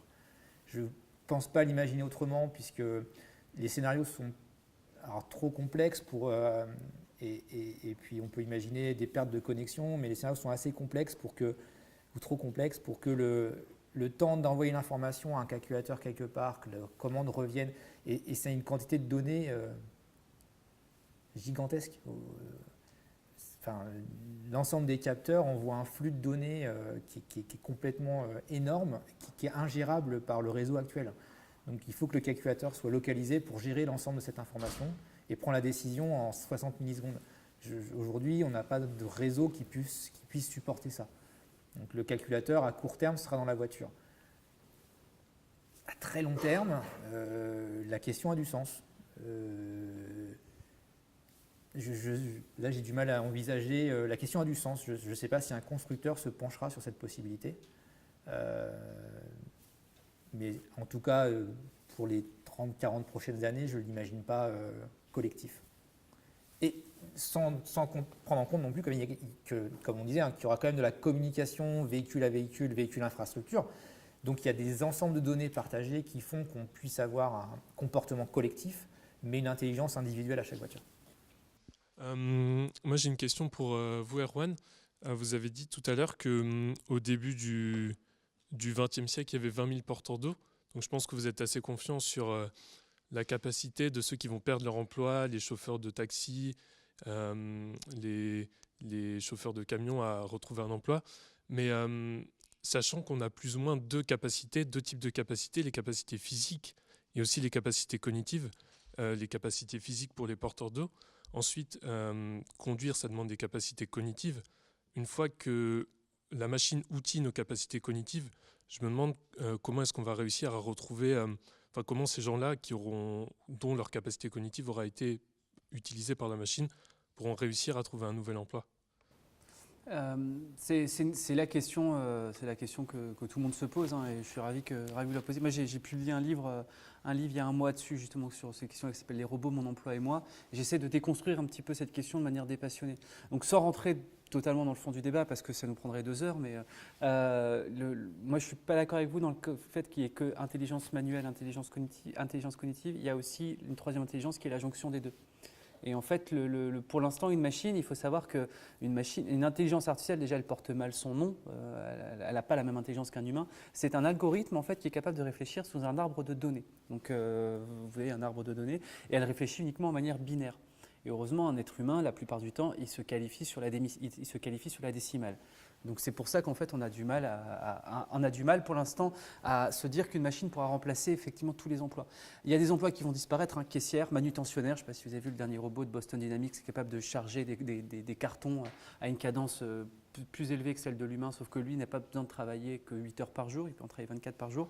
Donc effectivement il y a plein de métiers qui vont disparaître. Mais il y a moi je suis très confiant en l'avenir. Une chose que nous a appris toutes les révolutions technologiques, c'est qu'à chaque fois que la technologie a détruit un emploi, là on a créé deux. Alors, c'est pas forcément, ça ne veut pas dire que demain, tous les chauffeurs de taxi ou tous les caissières seront forcément codeurs ou ingénieurs informatiques. Mais en fait, on crée des métiers derrière dont on n'avait pas du tout l'imagination, ou on n'avait pas du tout la perception avant. Un exemple tout bête, community manager. Aujourd'hui, dans toutes les grandes boîtes du CAC 40, c'est des métiers, un community manager, vous êtes payé entre 3 et 4 000 euros net par mois. S'il y a 10 ans, j'étais venu dans cette salle en vous disant on va vous payer bientôt, et c'est des gens qui ont 20-25 ans. Si jamais vous avez dit on paiera des gens de 20-25 ans 3 à 4 000 euros pour qu'ils passent leur journée sur Facebook, et ce seront les gens les plus écoutés au service marketing de leur boîte, vous m'aurez tous rayonné. Pourtant aujourd'hui c'est une réalité économique. Vous avez plein de nouveaux métiers qui existent. On ne veut pas faire la liste, mais je vous renvoie à mon livre. Mais je commence à apprendre là-dessus. Un des métiers qui existe, qui n'existait pas, et même il y a 2 ans, ça s'appelle gestionnaire de funérailles numériques. Quand vous mourrez, vous laissez un compte Facebook, un compte Twitter, une adresse mail complètement ouverte. Et en fait, vous allez voir, c'est des espèces de notaires. Et en fait, une fois que vous êtes mort, ils sont notifiés que vous êtes mort. Et en fait, vous avez programmé avec eux des messages à publier à 3 jours, 6 mois, 1 an, 10 ans après votre mort sur les réseaux pour faire en sorte justement de garder le contact avec les gens. Ça peut paraître très morbide. Moi, je trouve ça très morbide. Ça fait penser au film d'ailleurs PS I Love You, je ne sais pas si vous l'avez vu avec Gerard Butler et Hilary Swank. Mais c'est un métier qui existe et il y a de plus en plus une appétence pour ces métiers-là parce que les gens se disent « mais merde, j'ai passé 3 heures par jour sur mon smartphone toute ma vie, du jour au lendemain, je ne prévois pas de mourir, malheureusement, c'est quelque chose qu'on ne pourrait pas encore prévoir, qu'est-ce que vont devenir toutes mes données après ?» Et donc du coup, je vais donner à un tiers la gestion de mes données, de ma vie virtuelle. Ça, c'est un métier qui n'existait pas avant. Et il y a énormément de métiers qui vont se créer sur toutes les couches de la population. Demain, on ne sera pas tous à des fonctions Bac+7 dans le codage informatique, c'est faux. Tout type de métiers vont se créer. Et là où il faut se poser la question, c'est se demander comment est-ce que moi, je peux être non pas substituable en concurrence, mais complémentaire de la machine. Donc, regarder ce que la machine sait faire et de me dire, je vais faire des études et je vais essayer de me spécialiser dans ce qu'elle ne sait pas faire. Et c'est pour ça qu'on insiste énormément aujourd'hui sur le développement et le renforcement des soft skills, c'est-à-dire toutes les compétences qui ne sont pas programmables dans un ordinateur. Donc c'est la capacité à s'exprimer, la capacité à travailler en groupe, la capacité à créer, à imaginer, etc. etc. Effectivement, si demain vous dites moi je vais devenir manutentionnaire ou comptable, là vous avez toutes les chances d'être au chômage dans 30 ans, ça c'est sûr. Donc c'est pour ça c'est aussi à chacun d'imaginer en quoi il peut être complémentaire de ces nouvelles technologies-là. Je voulais poser une question par rapport au réalisme de l'infrastructure routière, puisqu'il y a le véhicule, mais il y a aussi les infrastructures routières. Je pense pas particulièrement aux panneaux qui aujourd'hui nous dictent ce qu'on doit faire, pas faire, même voir sur des chantiers. Est-ce que ça, jusqu'où, au minima, qu'est-ce qu'il faudrait faire pour que l'infrastructure routière soit adapté au fonctionnement des véhicules automatiques? Alors aujourd'hui, le travail qu'on réalise, c'est d'utiliser l'infrastructure actuelle pour qu'il y ait le moins de changements possible. Des panneaux actuels, on les lit très bien avec des caméras. Ça nous permet d'avoir des informations de vitesse, de priorité, tout ce qui va avec. Donc l'infrastructure, on peut l'utiliser plus ou moins tel qu'elle actuelle, jusqu'à un niveau poussé d'autonomie, peut-être à 3-4. Totalement autonome, c'est là où on va peut-être avoir besoin de ce qu'on appelle la communication véhicule-infrastructure. C'est pas forcément, donc c'est plutôt d'amener l'information au véhicule de choses qu'il ne voit pas ou pour lui permettre de mieux anticiper. Que les feux lui disent au véhicule attention, dans 30 secondes, je passe au rouge, qu'elle puisse adapter sa vitesse déjà, ou voilà, ce genre de choses. Qu'un feu sur un croisement lui dise attention, une voiture arrive vite sur le côté, pour qu'on puisse déjà s'anticiper ça sans voir le véhicule. Il y a plusieurs possibilités qui peuvent être mises en place. Je pense qu'il n'y a rien d'harmoniser ou de normaliser pour l'instant. Il y a beaucoup d'idées. Maintenant, ça demanderait un énorme investissement. Je pense qu'il en avait parlé dans sa présentation. Et je pense qu'on n'a pas encore imaginé tout ce qu'on pourrait avoir envie ou avoir besoin pour aller à un niveau d'autonomie sur 100% en niveau 5. Tu as peut-être plus de compétences V2X, toi, sur ce genre de choses? Déjà, ce qu'il faudrait, c'est équiper tout le territoire en 4G. Ça, en 4G, ça c'est la base. Il faut savoir qu'aujourd'hui, tout le territoire n'est pas équipé en 4G. Et la plupart des experts vous disent qu'en fait, la voiture autonome circulera uniquement avec la 5G. Donc ça, c'est une technologie qui est en train d'arriver. On est encore aussi en train de prendre du retard, mais c'est une spécialité française. Et du coup, avant de vouloir effectivement avoir les infrastructures routières il faut déjà avoir les infrastructures, on va dire, numériques et technologiques. Donc déjà, un équipement en 5G partout. Là, on a plus de 100 milliards pour équiper tout le territoire. Avoir justement des puces dans tous les arbres, parce que la technologie V2X, elle fonctionne, comment elle fonctionne? C'est un véhicule qui est à la fois sensoriellement relié à tout ce qui l'entoure. Donc ça veut dire des puces sur les arbres, des puces sur, quand je disais sur les écureuils, j'exagérais à peine avant, mais sur les barrières, sur tout ce qui fait partie du relief ou qui est capable de représenter une menace ou pas. Donc du coup, je vous laisse imaginer le taux d'équipement que ça ferait sur un pays aussi étendu que la France. Ce serait des gros investissements et à mon avis, le secteur public n'est pas aujourd'hui en mesure de pouvoir réaliser ces équipements-là tout seul. Ouais, justement, moi je ne suis pas totalement d'accord qu'on ait vraiment besoin de tout équiper comme ça. Aujourd'hui, je pense par exemple, ce n'est pas la peine que l'infrastructure routière dise à la voiture mets-toi à 90 km/h. Aujourd'hui, s'il y a des panneaux, je pense que la technologie des capteurs est capable de lire les panneaux et de se mettre à cette vitesse-là. C'est la même chose pour beaucoup de choses. J'espère. C'est mon boulot, alors on va dire que je le fais bien, mais j'espère qu'un arbre, nous on le détecte, on le voit, l'arbre ne va pas se téléporter au milieu de la route, il n'a pas besoin de me dire qu'il est là parce que normalement la technologie et la fiabilité des capteurs font que je le sais. Je pense qu'on a quand même besoin de cette technologie de communication entre l'infrastructure et le véhicule, mais pour beaucoup d'autres choses que la détection vraiment de l'environnement. Si tu me permets, je suis tout à fait d'accord avec toi. Moi, c'est mon vœu le plus cher, qu'on ait le moins de capteurs partout, parce que ça permettra surtout de pouvoir le déploiement rapide. Mais le problème, c'est qu'aujourd'hui, comme on parlait du climat anxiogène avant sur le côté technologique, on a aussi le principe de précaution et d'un autre côté, un arsenal juridique et assurantiel énorme qui fait qu'en fait, vous ne serez assuré, une collectivité locale ne sera assurée que si justement elle a fait en sorte d'avoir un risque zéro. Et si demain vous avez une voiture qui s'écrase sur un arbre, premièrement, on va aller voir Sylvain en lui demandant comment ça se fait que son radar n'a pas marché. Et de deux, on va aller voir la collectivité ou le maire local en disant mais comment ça se fait qu'il n'y avait pas de puce sur cet arbre-là? S'il y avait une puce, et donc derrière vous avez la une des médias en disant s'il y avait une puce, on aurait sauvé tel et tel. Voilà. Donc c'est le problème en France, c'est qu'on veut toujours, au nom justement du principe de risque zéro, on veut faire en sorte justement d'avoir on maximise la possibilité pour chacun de pouvoir être entouré de coton. Et là, ça va être un peu la même chose, je pense, pour les V2X, malheureusement. Bonjour. Déjà, merci d'avoir éclairé quelques éléments. J'étais dans la vidéo et du coup, ça permet d'avoir plus d'éléments. Je rebondis sur des propos qui ont déjà été tenus, mais ma question n'a pas été vraiment répondue. On parlait tout à l'heure des transports en commun et du périurbain pour décongestionner les centres-villes, mais du coup, ça veut dire plus de distance. Du coup, les voitures fonctionnent sur batterie. Batterie, c'est pas forcément ce qui est très environnementalement parlant le plus responsable actuellement. Et du coup, je pensais au train et je me disais, est-ce que vaut mieux pas investir tous ces moyens-là dans un développement ferroviaire, dans un réseau plus local, plus fréquent, plus confortable peut-être, et plutôt qu'avoir un développement finalement assez individualiste. Et voilà, je crois en l'avenir dans le local et dans l'humain. Et donc voilà, c'était plutôt ces questions-là. Pourquoi pas l'investissement dans le ferroviaire plutôt que la voiture personnelle, quoi.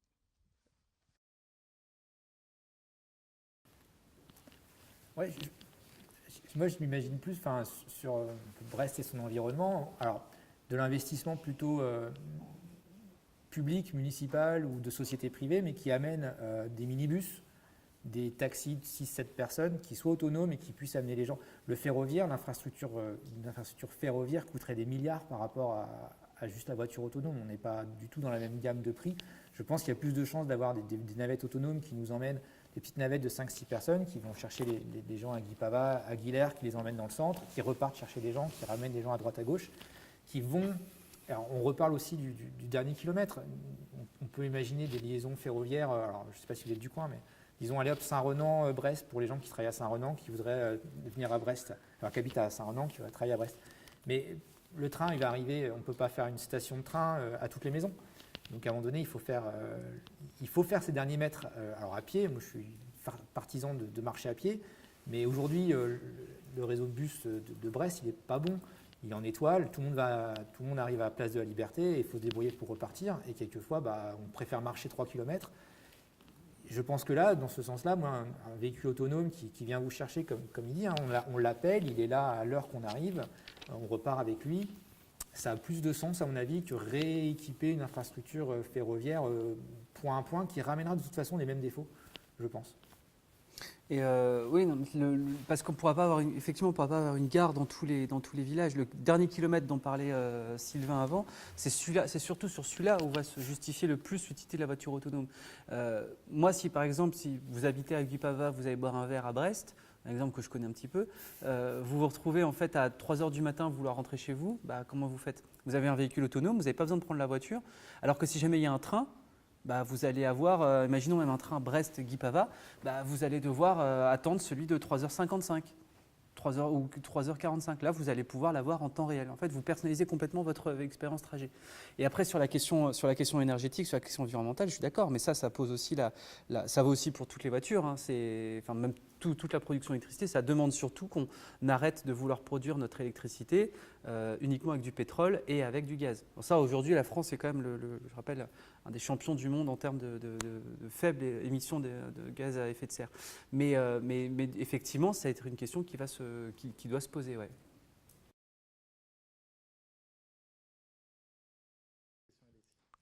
Du coup, moi, je voulais vous poser une question par rapport, quand vous disiez que vous pouvez faire venir une voiture autonome avec votre téléphone. Et je me demandais comment on peut contrôler justement ces trajets, parce qu'en fait, les mineurs ont de plus en plus tôt des téléphones et du coup, ils pourraient faire venir une voiture et aller n'importe où justement avec cette voiture autonome, vu qu'il n'y a pas vraiment besoin d'avoir un permis de ce fait. C'est totalement vrai. Alors après, je ne sais pas s'il faudrait un contrôle parental ou un contrôle d'âge, mais quoi de mieux qu'un ado de 15 ans puisse aller au lycée en appelant sa voiture. J'ai été dépendant énormément de mes parents pour ce genre de trajet, habitant en campagne à l'époque. Si j'appelais ma voiture autonome avec mon téléphone et que je pouvais aller me rendre au lycée, partir manger au McDo, revenir, ce pas des bons exemples, hein, mais voilà, on est adolescent. Je pense que ça a du sens, ouais, totalement. J'espère que mes enfants peut-être verront ça et pourront effectivement se rendre au lycée en appelant leur voiture autonome de leur smartphone. Ouais. Je ne pense pas que ça. Justement, l'idée de donner la conduite à une intelligence artificielle, alors si on parle de la voiture totalement autonome, c'est que toute la conduite est gérée par l'ordinateur, il n'y a plus de responsabilité du conducteur, elle pourrait emmener des enfants et des adolescents sans souci. J'imagine bien le film ou l'histoire qui se passerait sur un enfant qui ferait une fugue grâce à une voiture autonome à l'autre bout de la France. Ça pourrait être très logique, ce serait le voyage extraordinaire. Non, mais après, c'est comme pour tout. C'est comme aujourd'hui, même vous pouvez prendre un Uber, en fait, même tout en étant mineur et partir où bon vous semble. Vous pouvez monter dans un train où bon vous semble de manière passager clandestin. Après, ça restera de l'éducation. C'est comme la technologie doit aussi s'accompagner d'une grande éducation. Il y a le rôle des parents, il y a le rôle de l'école, il y a le rôle des médias là-dessus, de dire effectivement, c'est pas parce que la technologie est accessible que je dois l'utiliser. Un grand pouvoir implique de grandes responsabilités.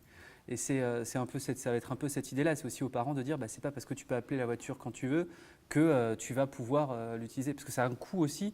Et d'ailleurs, je ne pense pas que ce soit à 15 ans qu'on puisse se payer un service illimité de déplacement sur tout le territoire national. Effectivement.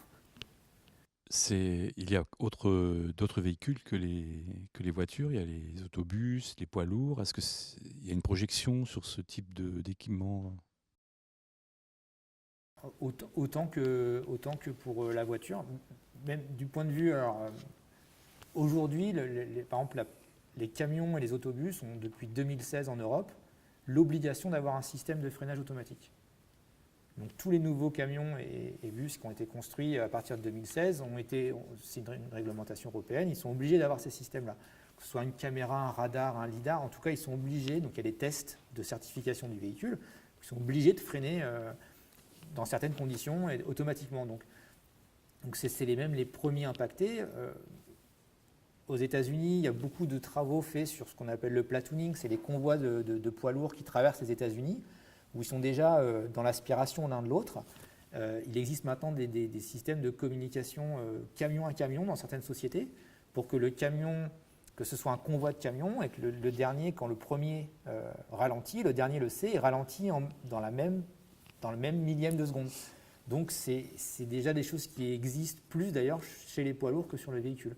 Ça a été, les premières technologies autonomes ont été appliquées aux camions parce que justement ils ont des grands trajets, la fatigue qui va avec sur les poids lourds. Donc on peut très très bien imaginer effectivement ce genre de poids lourds, enfin les poids lourds devenir autonomes aussi assez rapidement. On posera aussi le problème du travail de ces gens-là, hein. Je suis tout à fait d'accord avec ça, mais à mon avis, on verra plus vite peut-être des camions autonomes que des voitures autonomes. Enfin, on a les navettes autonomes, mais que des voitures particulières. Ah ouais. Je suis tout à fait d'accord avec Sylvain. Pour une question toute simple encore, c'est une question économique. C'est marrant parce que là, j'en discutais avec un directeur logistique d'une marque française de vêtements qu'on ne va pas citer, qui en fait me disait que lui, son conducteur pour amener les marchandises, hein, quand il doit, par exemple, il se fait livrer en France depuis l'Asie, puis après, en fait, depuis la France, il inonde l'Europe, notamment pour la Pologne. Et il me dit, ils ont des magasins là-bas. Il me dit, moi, c'est simple, mon conducteur de bus, le semi-remorque, en fait, il doit s'arrêter tous les 4h30. Toutes les 4h30. Mon camion autonome, il pourra circuler 24 heures sur 24. Alors qu'en plus, il doit s'arrêter tous les 4h30 dans une limite de 9 heures par jour, je crois, de circulation. Donc imaginez le temps que vous allez gagner en livraison de marchandises. C'est-à-dire que potentiellement, vous pouvez être livré 2 fois plus vite, vous pouvez livrer 2 fois plus vite n'importe quel territoire grâce au camion autonome. Donc qui dit gain de temps, dit gain d'argent. Donc du coup, ça pourrait complètement pour eux aussi permettre d'avoir de nouvelles formes de croissance et de nouvelles formes de richesse. Imaginez, toujours dans l'industrie du luxe, le prêt-à-porter, le problème c'est justement le fait de ne pas pouvoir se faire livrer à temps et que la mode ait changé avant que justement vous ayez pu mettre en place votre produit. Là, avec le véhicule autonome, vous économisez la moitié de votre temps de logistique, donc du coup vous pouvez vous permettre d'avoir une production qui soit presque personnalisée, micro-implanté sur un petit territoire, être livré en moins de 24 heures et donc du coup pouvoir le mettre en magasin le lendemain de sa mise en production. Ce qui est impossible aujourd'hui. Donc là, du coup, effectivement, le camion autonome, à mon avis, arrivera bien plus vite que l'on croit parce qu'il y a un impératif économique. J'ai un autre exemple, hein, c'est la livraison des colis qu'on commande sur Internet ou qu'on commande par téléphone. Hein. Aujourd'hui, moi déjà, on a vécu la révolution, ou pour moi une révolution, hein, l'arrivée des points relais. Combien de fois j'ai pesté pour me dire que le livreur passait entre 14h et 16h chez moi, donc je pose ma demi-journée pour un colis à 10 €. Aujourd'hui, il y a les points relais, c'est déjà une grande nouveauté. Demain, je pourrais appeler peut-être un livreur autonome, on va dire, en disant je suis à 19h30 chez moi et le camion arrivera à 19h45 chez moi, me donnera mon colis et repartira. C'est des nouvelles façons de travailler, mais je pense que les sociétés y arriveront puisque ça amènera du confort à leurs clients, donc les clients seront prêts à payer pour ça. Et je pense qu'elles investiront massivement là-dedans. Oui, alors je rebondis sur cette dernière question des camions, parce qu'effectivement, on peut très bien imaginer un monde avec un modèle économique de transport routier où on aurait des véhicules qui se suivraient à la queue leu-leu comme dans un train, mais ce serait que le premier qui aurait un conducteur. Encore, ce ne serait pas vraiment un conducteur, ce serait quelqu'un qui serait en train de préparer les livraisons pendant que le premier... voilà, et avec des changements de conducteurs à certains postes, etc., etc. Un système radicalement automatisé, mais qui transformerait en fait une partie de nos autoroutes et de nos routes importantes en lignes de chemin de fer. Voilà, et en étalant les gares de triage sur les parkings, en fait, vous savez, de ces points où les camions peuvent se regrouper. En fait, ça revient à ça. Donc finalement, par rapport au train, on va retrouver le même système et une double infrastructure, une redondance d'infrastructure. Donc globalement, c'est quand même une espèce de concurrence. Voilà.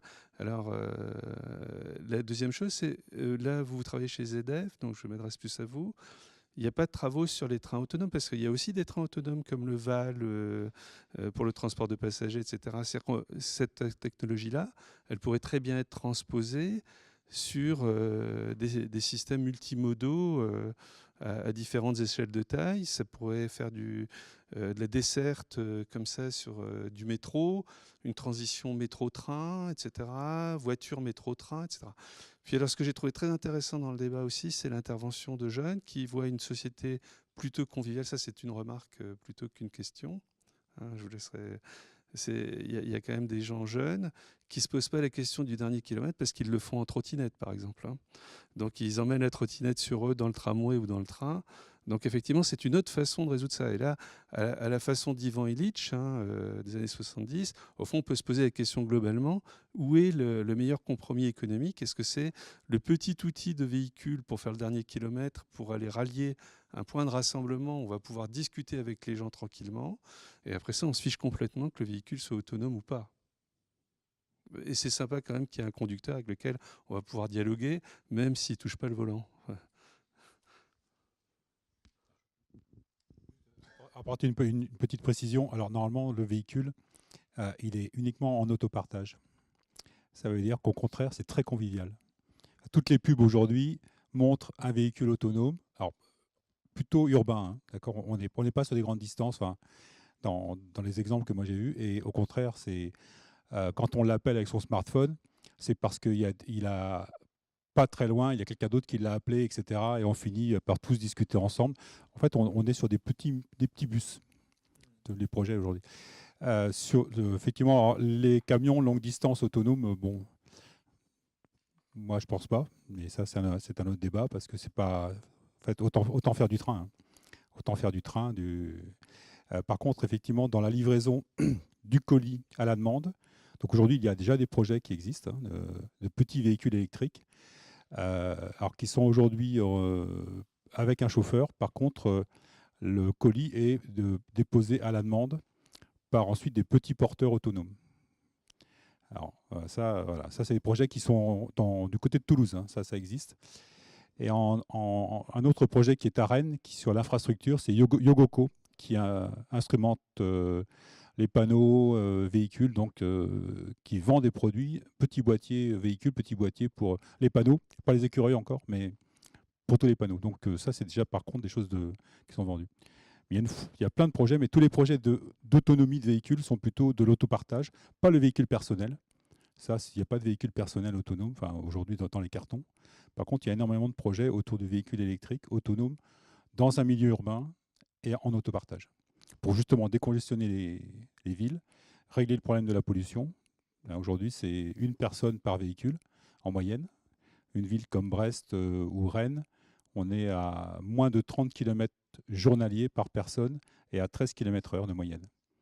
Donc le Plouzané-Brest, le Plouzané-Guipava, etc. Aujourd'hui, vous le faites en moyenne à 13 km/h.